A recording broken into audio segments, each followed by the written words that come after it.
سلطان محمود غزنوی رحمۃ اللہ علیہ نے بہلول کو ہدایت کی کہ بازار جائیں اور کسائیوں کے ترازو اور جن پتھروں سے وہ گوشت تولتے ہیں وہ چیک کریں، اور جن کے تول والا پتھر کم نکلے انہیں گرفتار کر کے دربار میں حاضر کریں۔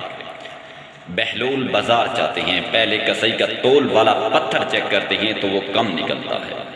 کسائی سے پوچھتے ہیں کہ حالات کیسے چل رہے ہیں۔ کسائی کہتا ہے کہ بہت برے دن ہیں، دل کرتا ہے کہ یہ گوشت کاٹنے والی چھری اپنے بدن میں گھسا دوں اور اپنی نیند سو جاؤں۔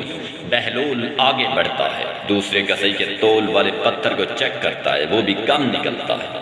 کسائی سے پوچھتے ہیں کہ کیا حالات ہیں، وہ کہتا ہے کاش اللہ نے پیدا ہی نہ کیا ہوتا، بہت ضلالت کی زندگی گزار رہا ہوں۔ بہلول آگے بڑھے، تیسرے کسائی کے پاس پہنچے، تول والا پتھر چیک کیا تو بالکل درست پایا۔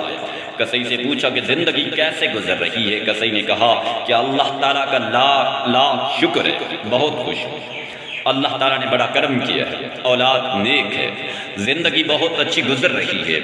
بہلول واپس آتے ہیں، محمود غزنوی رحمۃ اللہ علیہ پوچھتے ہیں کہ کیا رپورٹ ہے۔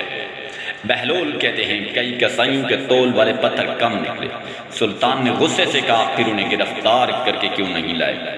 بہلول نے کہا اللہ تعالیٰ انہیں خود سزا دے رہا تھا، ان پر دنیا تنگ کر دیتی تو یہاں لانے کی کیا ضرورت تھی؟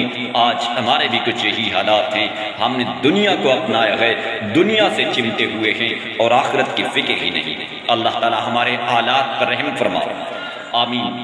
رب ذوالجلال ہمیں ہماری اولادوں اور چاہنے والوں کو آخرت کی تیاری اور صدا اپنی چاہت خیر کثیر نصیب فرما۔